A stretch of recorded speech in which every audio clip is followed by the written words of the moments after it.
এনপিআরের আন্দোলন পরিকল্পিত ও দুরভিসন্ধিমূলক উল্লেখ করে দ্রুত কর্মকর্তা কর্মচারীদের কর্মস্থলে ফেরার আহ্বান জানিয়েছে সরকার। নইলে দেশের জনগণ এবং অর্থনীতির সুরক্ষায় সরকার কঠোর ব্যবস্থা নিতে বাধ্য হবে বলে সতর্ক করেছে প্রধান উপদেষ্টার প্রেস উইং। সরকারের এমন হুঁশিয়ারির পর জরুরি বৈঠকে বসেছেন আন্দোলনরত এনপিআর কর্মকর্তা কর্মচারীরা। এদিকে এনপিআর সংস্কার ঐক্য পরিষদের সভাপতি সহ ৬ জনের বিরুদ্ধে ঘুষ দুর্নীতির অনুসন্ধান শুরু করেছে দুর্নীতি দমন কমিশন। রাজস্বের চাকা থেমে গেলে থমকে যায় রাষ্ট্রের শ্বাস, আর সেই শ্বাসরুদ্ধ এক অবস্থাতেই যেন আছে জাতীয় রাজস্ব বোর্ড এনবিআর। টানা প্রায় ১ মাস ধরে আন্দোলনে এনবিআরের কর্মকর্তা কর্মচারীরা। তাদের সাথে যোগ দিয়েছেন সারা দেশের সমুদ্র ও স্থলবন্দরের কর্মকর্তা কর্মচারীরাও। এতে অনেকটা স্থবির অর্থনীতির অন্যতম চালিকা শক্তি দেশের আমদানি রপ্তানি বাণিজ্য। তবে এনবিআরের এই আন্দোলনে দুরভিসন্ধি আছে দাবি করে বৈঠক বাতিল করে বিদ্যমান সংকট নিরসন নিয়ে অবশেষে কঠোর অবস্থানে সরকার। এমন পরিস্থিতিতে এনবিআরের সব সেবাকে অত্যাবশ্যকীয় পরিষেবা হিসেবে ঘোষণা করে তাদের অফিসে নিয়মিত কার্যক্রম পরিচালনার নির্দেশ দেওয়া হয়। তা না হলে কঠোর হবে সরকার। এদিকে দুর্নীতির অভিযোগে এনবিআরের ৬ শীর্ষ কর্মকর্তার বিরুদ্ধে তদন্ত শুরু করেছে দুর্নীতি দমন কমিশন দুদক। অভিযোগ রয়েছে ঘুষ গ্রহণ, কর ফাঁকি ও ক্ষমতার অপব্যবহারের। এনবিআর সংস্কার ঐক্য পরিষদের ডাকা কমপ্লিট শাটডাউন ও মার্চ টু এনবিআর কর্মসূচিতে কার্যত অচল হয়ে পড়েছে দেশের বন্দরগুলোর আমদানি রপ্তানি কার্যক্রম।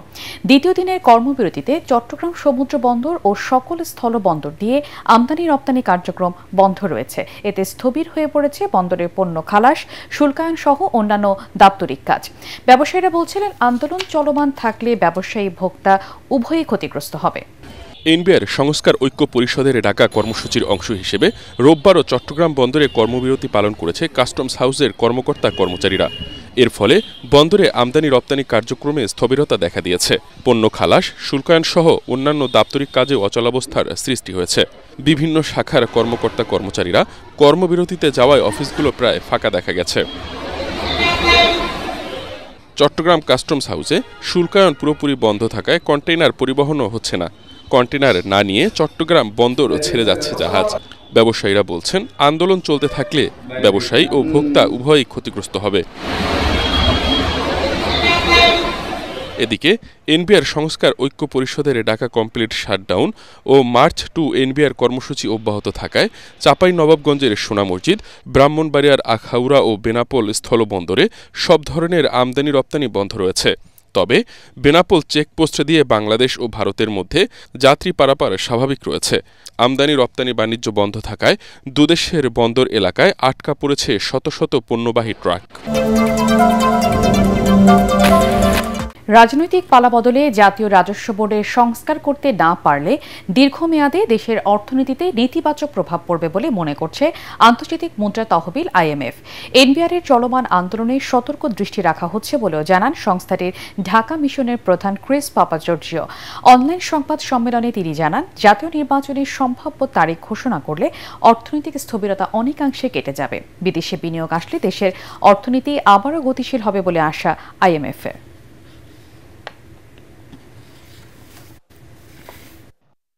Policy measures include also structural measures like the separation of policy and administration. So it is a very important question whether the authorities will be able to meet these targets. We recognize it's a difficult environment.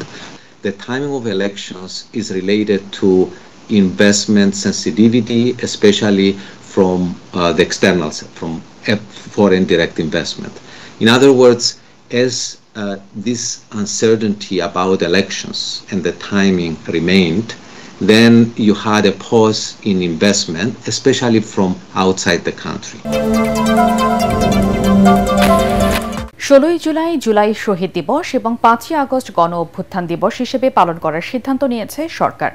একই সাথে 8 August নতুন বাংলাদেশ দিবস পালনের সিদ্ধান্ত বাতিল করা হয়েছে। উপদেষ্টা পরিষদের বৈঠকে এসব সিদ্ধান্ত নেওয়া হয়। ব্রিফিংয়ে আইন উপদেষ্টা আসিফ নজরুল বলেন, মামলা বাণিজ্য রোধে ফৌজদারি কার্যবিধি সংশোধন করা হয়েছে। প্রাথমিক তদন্তে মামলায় সংশ্লিষ্টতা না থাকলে মামলা থেকে আসামিরা খালাস পাবেন বলে জানান তিনি। প্রধান উপদেষ্টার কার্যালয়ে ডক্টর মোহাম্মদ ইউনূসের নেতৃত্বে রোববার উপদেষ্টা পরিষদের বৈঠক অনুষ্ঠিত হয়। বৈঠকে আগামী 16 জুলাই আবু সাইদ দিবসকে জুলাই শহীদ দিবস এবং 5 আগস্ট গণঅভ্যুত্থান দিবস হিসেবে পালন করার সিদ্ধান্ত নেওয়া হয়। গত বুধবার ছাত্র জনতার অভ্যুত্থানে সরকার পতনের পর অধ্যাপক ডক্টর মোহাম্মদ ইউনূসের নেতৃত্বে অন্তর্বর্তী সরকার গঠনের দিন 8 আগস্ট নতুন বাংলাদেশ দিবস হিসেবে ঘোষণা করা হলেও সমালোচনার মুখে সে সিদ্ধান্ত থেকে সরে আসে সরকার। আজকে আমাদের একটা খুব গুরুত্বপূর্ণ পরে রাজধানীর ফরেন সার্ভিস একাডেমিতে উপদেষ্টা পরিষদের বৈঠকের পর ব্রিফিংয়ে আইন উপদেষ্টা ডক্টর আসিফ নজরুল বলেন, সংশোধিত সিআরপিসি আইনে পুলিশের প্রাথমিক তদন্তে আসামির বিরুদ্ধে পর্যাপ্ত প্রমাণ না থাকলে বিচার শুরুর আগেই মামলা থেকে খালাস পাওয়ার বিধান রয়েছে। প্রাথমিক রিপোর্ট বা প্রিলিমিনারি রিপোর্টটা ইনভেস্টিগেশন রিপোর্ট এটা ম্যাজিস্ট্রেটের কাছে জমা দাও। ম্যাজিস্ট্রেটের কাছে জমা দেওয়ার পর ম্যাজিস্ট্রেটের কাছে যদি মনে হয় যে এই মামলার মধ্যে 100 জন লোককে আসামি করা হয়েছে, তার মধ্যে 90 জনের ব্যাপারে কোনো অভিযোগই আসলে নাই, কোনো 90 জনের বিষয়ে কোনো সাক্ষী নাই, যা এভিডেন্স আছে সেটা ধর্তব্যের মধ্যে না, তাহলে উনি সাথে সাথে প্রি ট্রায়াল স্টেজেই ওই মামলা থেকে ওই আসামিদেরকে মুক্ত করে দিতে পারবেন।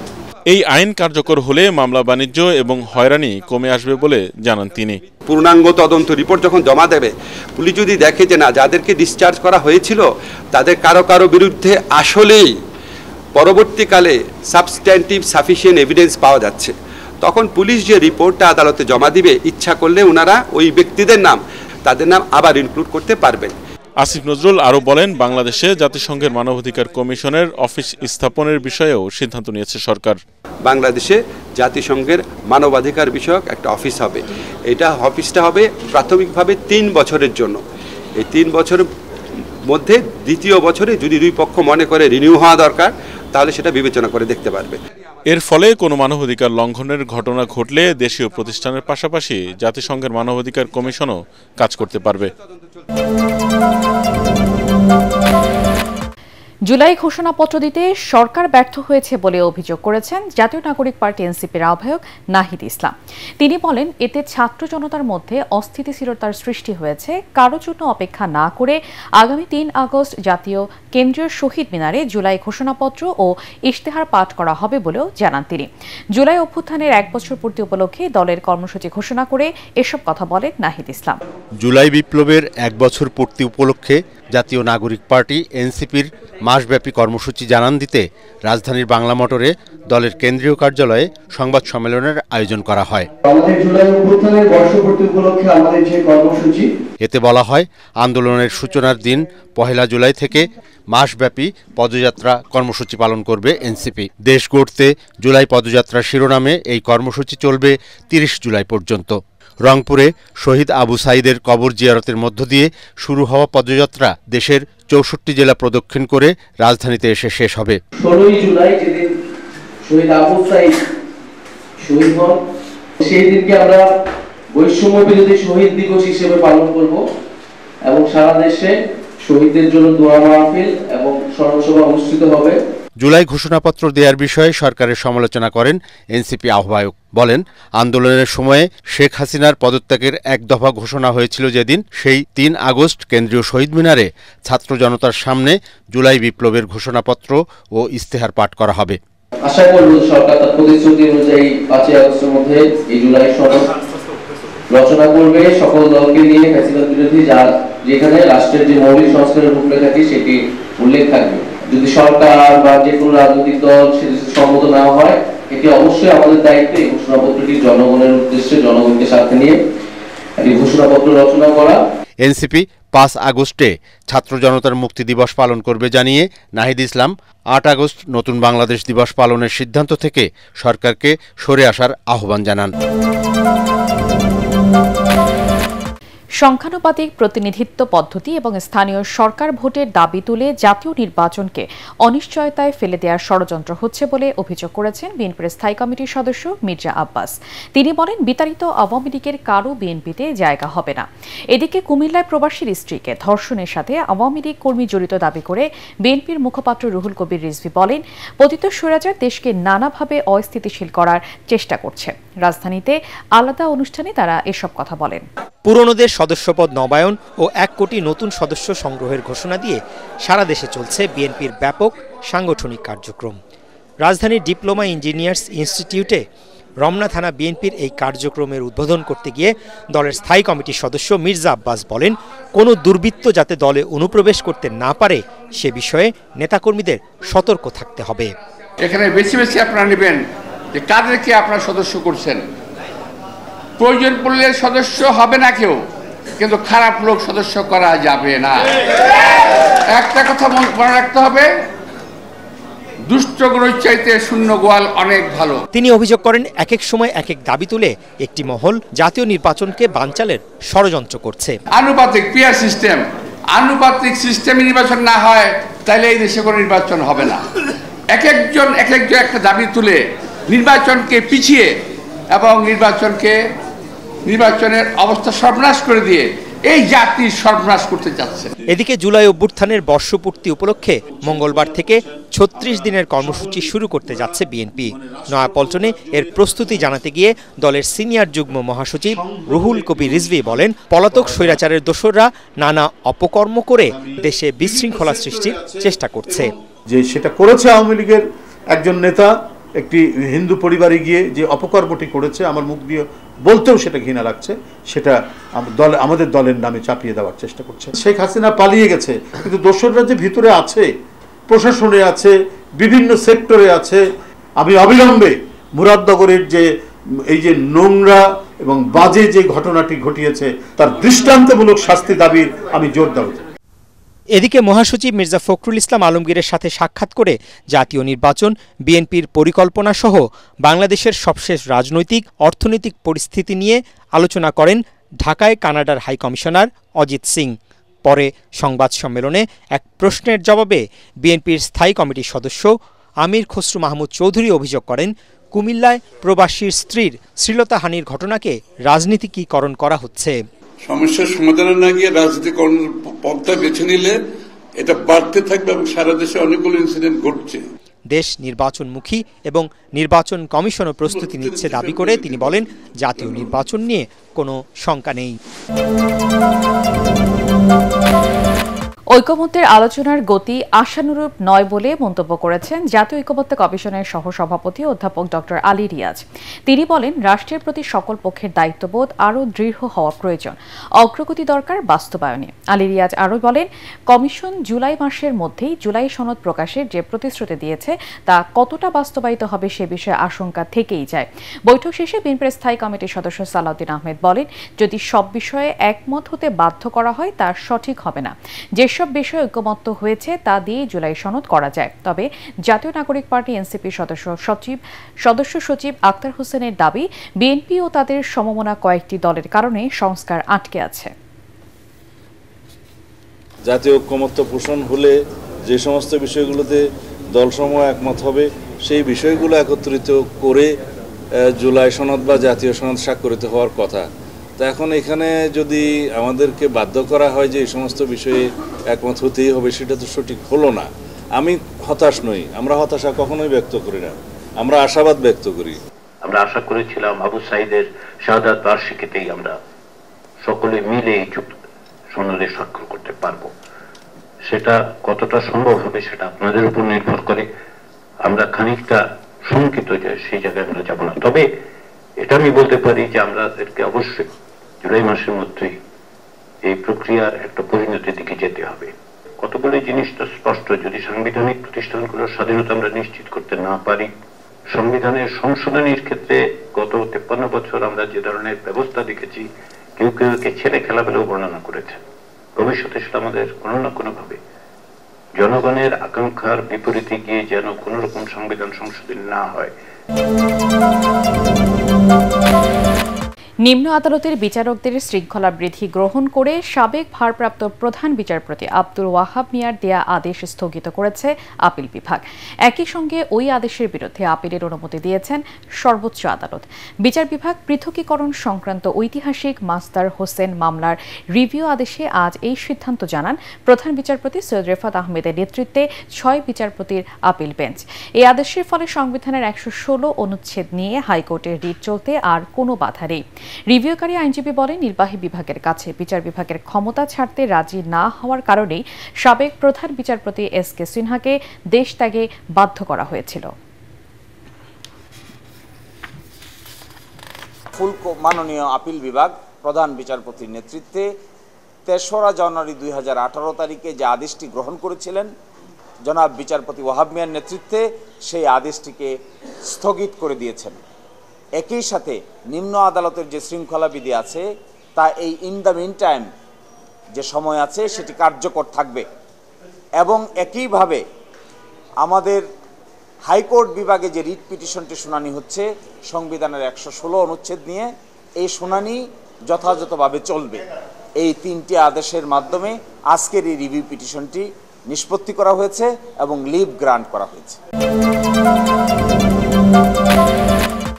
ছাত্রদল নেতা নুরুজ্জামান জনিকে অপহরণ ও গুম করে ক্রসফায়ারে হত্যার অভিযোগে সাবের হোসেন চৌধুরী, আসাদুজ্জামান মিয়া সহ ৬২ জনকে আসামি করে আন্তর্জাতিক অপরাধ ট্রাইব্যুনালে অভিযোগ জমা দিয়েছে বিএনপি। সকালে ট্রাইব্যুনালে এই অভিযোগ জমা দেন দলটির মামলা ও সমন্বয় প্রধান সালাউদ্দিন খান।